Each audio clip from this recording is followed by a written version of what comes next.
Hello, my beautiful friends, and welcome back to the Happy Aura channel. It is Jenny here, and I am so deeply grateful that you have chosen to spend a little bit of your day with me. Whether you are driving to work, folding laundry, or just taking a quiet moment for yourself with a cup of tea, I want you to know that this is a safe space.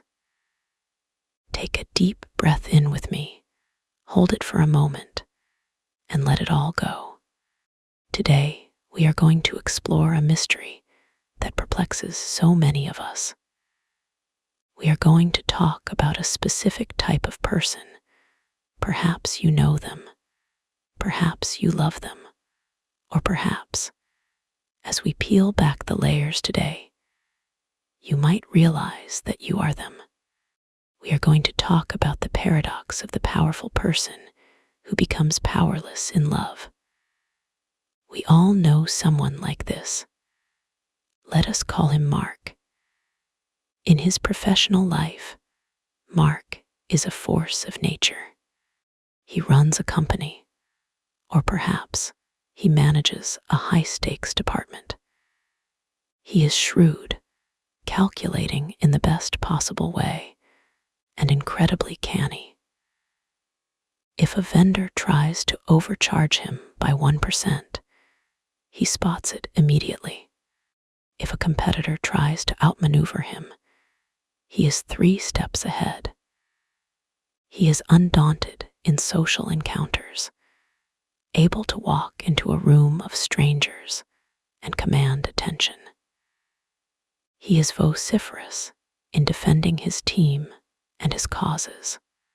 He is, by all accounts, a person who knows his worth and knows how to protect his territory. And yet, if you look at Mark's romantic life, a confusing picture emerges.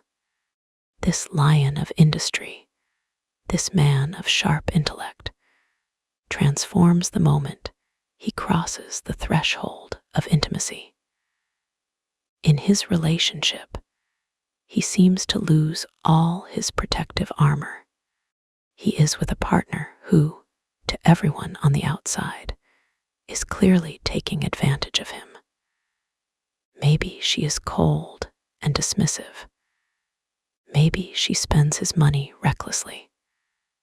Maybe she is emotionally volatile, leaving him walking on eggshells.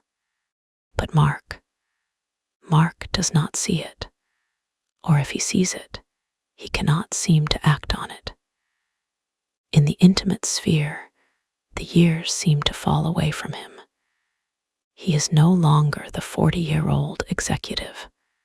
He reverts to a state of innocence that is almost heartbreaking to witness.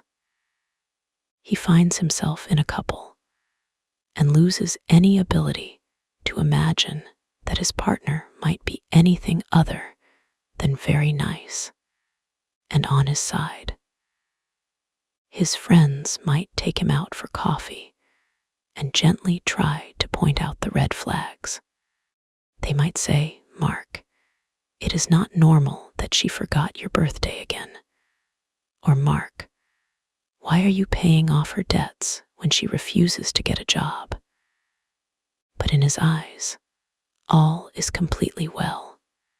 Or if it is not well, he believes it is just a temporary phase that can be fixed with more love and more effort. He ignores the warnings until it is far, far too late. This dynamic is not limited to men, of course. Think of a woman. Let us call her Sarah. Sarah is a brilliant lawyer. She argues cases in court with a precision that leaves her opponents trembling. She has a radar for lies that is legendary in her firm. But she comes home to a husband who gaslights her, who makes her feel small, who undermines her confidence. And Sarah, the woman who destroys liars for a living, believes him. She gives him a huge amount of herself.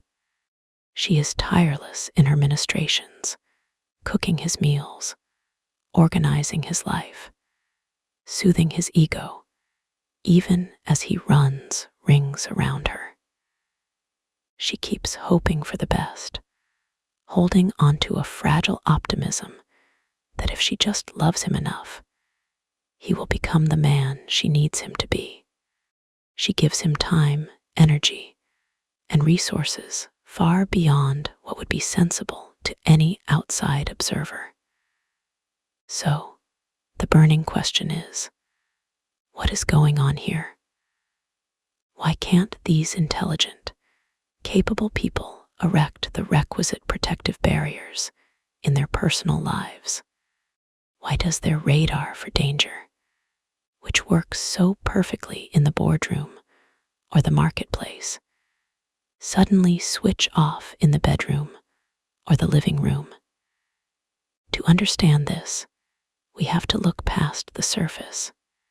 We have to stop judging them as blind or foolish and start understanding the deep, tender logic of their survival. Generally, the answer lies not in their present, but in their deep past. The inability to spot a predator in the home usually stems from the fact that their early survival depended on them not fully recognizing the unpleasantness of a person close to them. Let us go back in time. Imagine a child. Let us say this child is 5 years old. This child is completely dependent on their caregivers for everything: food, shelter, love, and safety. But what happens if the caregiver is the source of danger? What happens if the mother is narcissistic and cruel? What happens if the father is an alcoholic who is unpredictable and raging? Or perhaps it is darker. Perhaps a close relative is sexually abusive. For a 5-year-old, the reality of my father is a dangerous man who does not love me is a psychological impossibility. It is a thought that is too terrifying to hold. If the person who is supposed to keep you alive is actually your enemy, then the world is a chaotic, hopeless nightmare. A child cannot pack their bags and move to an apartment. They cannot file for divorce from their parents. They are trapped. So, the human mind, in its infinite and tragic brilliance, creates a survival mechanism. It creates a blind spot. To survive the environment, the child must convince themselves that the parent is good.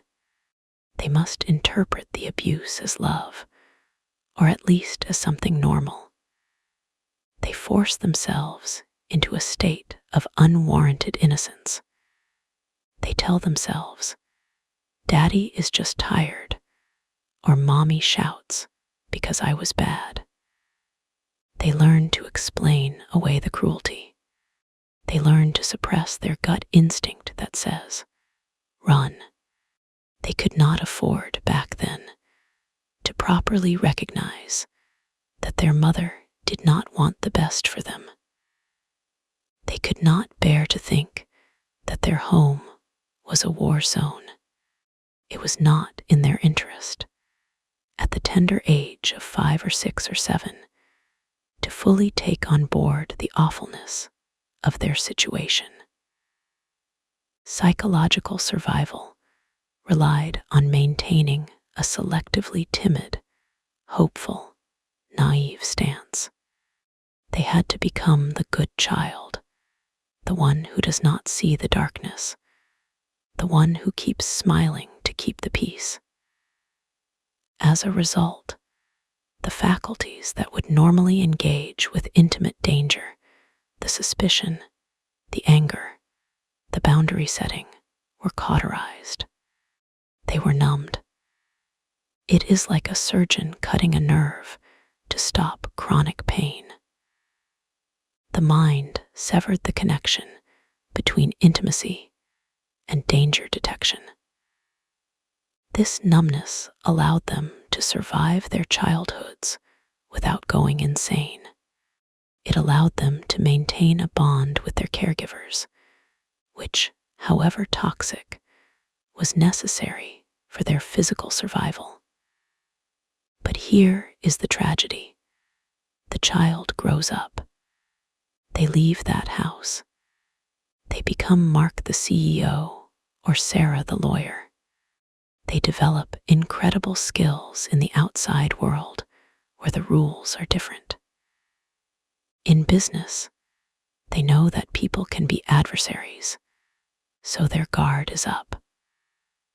But the moment they enter a relationship that mimics the intimacy of childhood, the old program kicks in. The cauterized nerve is still dead. This accounts for the paradox of high competence and strength existing alongside severe passivity and powerlessness. When they meet a partner who displays the same red flags as their parents, the selfishness, the cruelty, the unpredictability, they do not recoil. Instead, they feel a strange, comfortable familiarity. Their brain does not signal danger. It signals home. They slip back into the role of the innocent child who must placate the angry giant. They assume that if they are just nice enough, the other person will finally treat them well. They project goodness onto their partner because they had to project goodness onto their parents. When we see such people, and my friends, let us be honest. Often these people are us. We need to extend profound understanding and compassion. It is so easy to judge. It is so easy to say, how can she be so smart and yet so stupid? But they are not stupid. They are not weak. They are survivors. They have had to learn to switch off their bright minds in particular contexts to stay alive. They have not been able to be vigilant because vigilance would have meant realizing that someone they deeply depended on was a curse. And once upon a time, that realization was too much to bear. It would have meant a total collapse of their world. It was a truth that could not be held by a small mind in a small body. So, how do we heal this? How does the powerful professional reclaim their power in the bedroom? The first step is realizing that the war is over. The child who had to numb themselves is now an adult who has options. Mark can leave his wife. Sarah can divorce her husband. They are no longer 5 years old.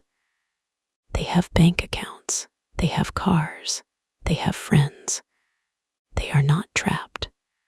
The survival mechanism that saved them in childhood is now drowning them in adulthood.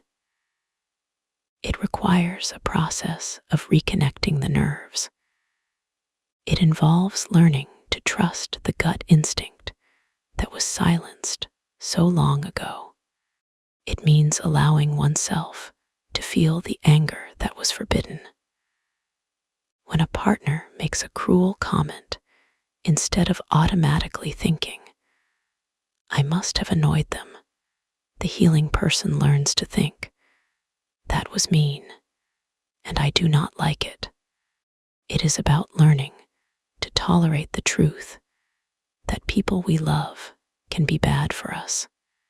This is a terrifying realization for the inner child, but it is a liberating realization for the adult. We have to learn that seeing the truth will not destroy us anymore. We can survive the knowledge that a partner is narcissistic. We can survive the knowledge that a lover is using us. In fact, seeing it is the only way we stop it. We also have to forgive ourselves. If you are listening to this and recognizing yourself, please do not beat yourself up. Do not tell yourself you are a fool.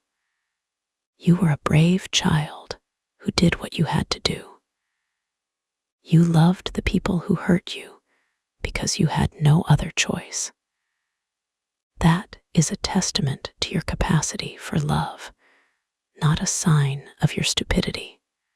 But now, you have a responsibility to your future self. You have to start erecting those barriers. You have to start applying the same scrutiny to your love life that you apply to your work life. You have to ask yourself, if a business partner treated me the way my romantic partner treats me, would I sign the contract? If the answer is no, then you have some work to do. You have to learn that being nice is not always a virtue. Sometimes, being nice is just a trauma response. Sometimes, being nice is just a way of avoiding the conflict that terrifies us. True kindness includes kindness to oneself, and letting someone use you, drain you, or abuse you is not being kind to yourself. It can take a lifetime to learn a simple sounding lesson that we deserve only kindness from those we love. I want you to really hear that. You deserve only kindness. Not perfect kindness, not a life without arguments or mistakes. But you deserve a fundamental baseline of respect, safety, and care. You do not have to earn it by overworking. You do not have to buy it with your silence. You do not have to tolerate cruelty as the price of admission for companionship. If you are in a relationship where you feel like you are the only one trying, where you are constantly making excuses for the other person's bad behavior, I want you to pause. I want you to look at that dynamic with the eyes of the capable, strong adult you are in the rest of your life. Borrow the strength from your workplace persona. Imagine your boss self looking at your relationship self. What would the boss say? It is time to integrate your two selves. It is time to let the lion in the boardroom become the lion in the living room, not to attack, but to protect the precious heart that lives within you. The innocence that was forced upon you as a child is no longer serving you. You are allowed to be wise. You are allowed to be suspicious. You are allowed to demand better.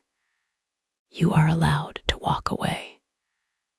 Breaking this pattern is not easy. It feels unnatural at first. When you stop overgiving, you will feel guilty. When you set a boundary, you will feel terrified that you are being mean. That is just the old programming. That is just the 5-year-old panicking. Breathe through it. Remind yourself, I am safe. I am an adult. I am allowed to say no. The journey from unwarranted innocence to wisdom is the journey of growing up. It is the journey of taking the blindfold off. The light might hurt your eyes at first. The truth might be painful. But living in the truth is the only way to find real love, the kind of love where you do not have to hide, the kind of love where you are met halfway. The kind of love that honors the magnificent, strong, capable person you truly are. Thank you so much for exploring this deep and difficult topic with me today. I know it can be heavy to look at our pasts and our patterns, but I am so proud of you for being here. You are doing the work. You are waking up. And that is the most beautiful thing in the world. Be gentle with yourselves this week. Pay attention to where you might be turning a blind eye. Trust your gut. You are smarter than you think, and you are stronger than you know. Until next time, keep your aura bright, keep your boundaries strong, and remember that you are worthy of a love that is safe, kind, and true. I am sending you so much love and light. Goodbye for now. Wait, I feel like I need to expand a bit more on the specific dynamics of the unwarranted innocence to ensure we are absolutely solid on the length and depth of this concept. Let me add a bit more texture to the middle section about the childhood experience before we conclude. Let us go deeper into that childhood moment for just another minute, because this is the crux of the matter. When we talk about the cauterized nerve, we have to understand the daily reality of that child. Imagine a dinner table. The father is silent, brooding. The air is thick with tension. The child, let us call him David, wants to speak, wants to share a story about school. But he looks at his father's face and sees the storm clouds. A healthy reaction would be fear and a desire to leave. But David cannot leave. So his brain flips a switch. He decides that his father is just thinking hard because he is a very important man. David decides that the silence is not threatening, it is peaceful. He pours his father a glass of water. He tries to be the perfect son. He smiles until his cheeks hurt. He is learning a dangerous lesson, that when someone is hostile, the solution is to be more helpful. He is learning that when someone is cold, the solution is to set himself on fire to keep them warm.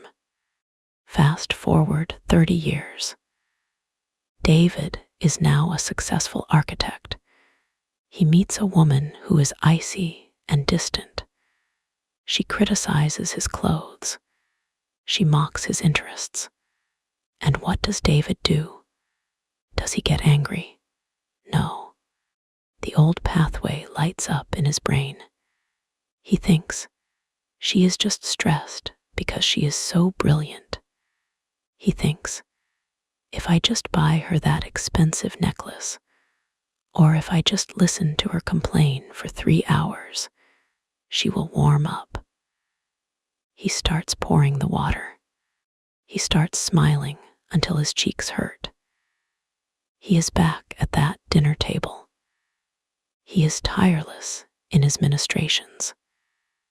He will drive across the city at 2 in the morning to pick her up because she is too tired to call a cab. He will lend her thousands of dollars to start a business that never launches. He will apologize for things he did not do. And all the while, he believes he is just being a good partner. He prides himself on his loyalty. He thinks his endurance is a virtue. But it is not a virtue. It is a compulsion. It is a replay of a tragedy. This is why these people are often so baffled when their relationships fall apart. They think, but I did everything right. I gave everything. do not realize that they were giving to a bottomless pit. They do not realize that a healthy relationship is not about how much you can endure. It is about how much you can enjoy. The tragedy of the competent person is that they are good at fixing things.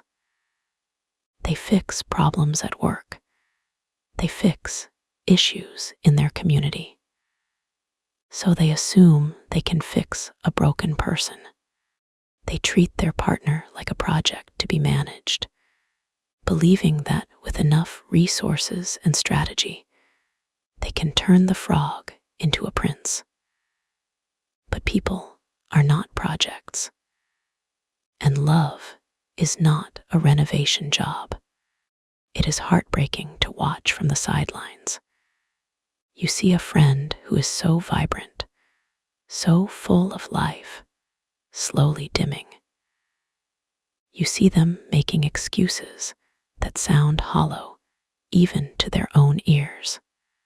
Oh, he didn't mean to scream at me. He's just having a hard time at work. She's not controlling. She just cares about me a lot.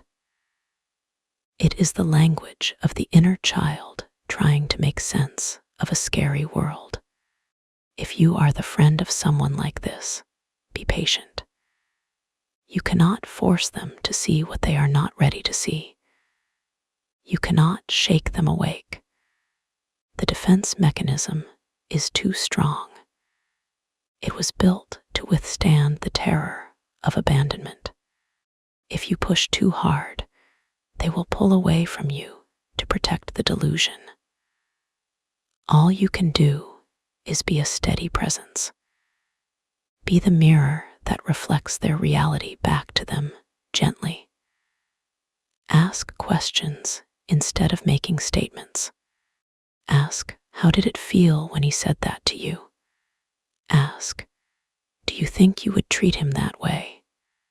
Plant the seeds of doubt and wait for them to water them. And if you are the person trapped in this cycle, know that waking up is a gradual process. It often starts with a feeling of exhaustion. You just get tired. You get tired of the mental gymnastics required to justify the unjustifiable. You get tired of the heavy lifting. That exhaustion is your friend. That exhaustion is your soul telling you that the burden is too heavy. Listen to it. The moment you start to set boundaries, the dynamic will change. The partner who is used to your unlimited giving will not like it when you stop. They will likely escalate their behavior. They might become angrier or colder or more manipulative. This is the extinction burst. It is the test. And this is where your adult strength must come in.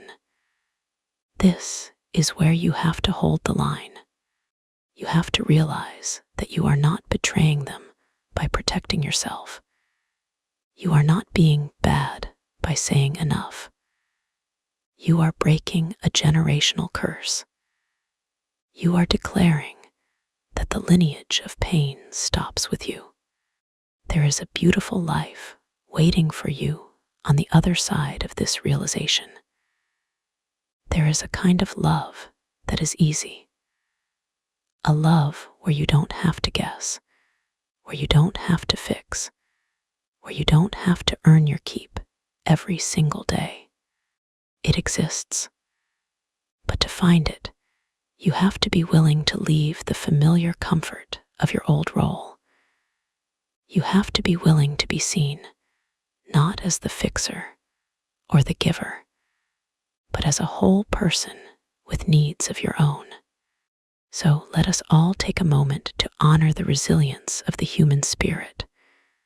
We survived what we had to survive, but survival is not the end goal.